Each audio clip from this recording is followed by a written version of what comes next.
It is said that a mind is a terrible thing to waste. That's why it's good to stay on task and focused. Or is it? This had Markus Baer's mind wandering about daydreaming. It originated in a paper that one of my co-authors wrote. He was very interested in mind wandering. And so he created a classification of where the mind can wander to. Baer is a professor of organizational behavior at Washington University's Olin Business School. Teachers, professors, and bosses have scolded daydreamers. But could daydreaming sometimes be a good thing? And when is it okay to be distracted? For the mind to take us off course. What's so amazing that keeps us stargazing? And what do we think we might see? That's what Baer and his colleagues wanted to find out.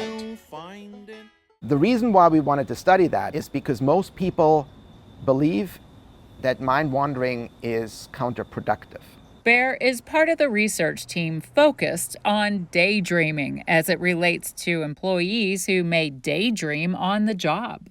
Because we believe it is productive. The mind wanders about 40% of the day on average for the average person. The question is, it has to have some sort of productive function. Study participants include employees and their supervisors. We did 2 studies, one in which we just asked people about their perceptions about their own daydreams and the work that they do. So we would ask questions about how complex and cognitively demanding is your work. And then we would ask them, what's the extent to which you daydream during a day? And then we asked their supervisors to rate the creativity of their work. The study found that daydreaming carries significant creative benefits. Daydreams are ways of solving problems, really. And so imagine you have a complex problem, you keep coming back to it, but it's not really, you're not making progress. Is it possible that the mind is engaged and then drifts to more imaginative content and thereby providing you clues as to how to solve that issue? Baer says this is especially true for people who identify with their profession and care for the work they do. Einstein's development of the theory of relativity. It's a beautiful example because he was really struggling with a complex problem. He couldn't solve it, and he decided to give his mind a rest. And he started to daydream.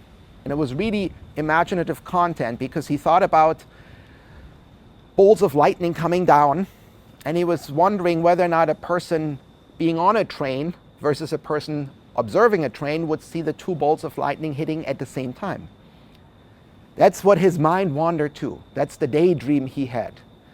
And that gave him an insight into the theory of relativity. So daydreaming is not just associated with boring or monotonous tasks. Zoning out at work or in the boardroom may not be such a bad thing after all, if it spurs creativity. And other people can attest to that because supervisors say, yeah, this person's work seems to be more creative. Baer says most businesses could benefit from taking steps to remove the stigma around daydreaming at work, because there might just be an idea in there. That would be my message to managers, to do it exactly not what your previous boss did and said, get back to work.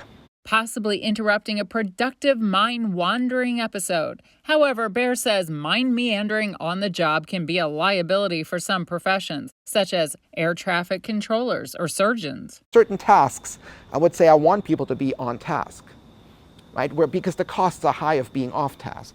In the classroom, daydreaming can impair learning, but now that Baer is aware, he says he's more forgiving of his students. I'm not sure we need to encourage it, but at least tell people it's not a waste. And he says daydreamers should forgive themselves and strive to manage their daydreaming time. Baer says he hopes the study will help as it sheds new light into the power of the mind and what's on the other side. Someday we'll find it, the dreamers and me.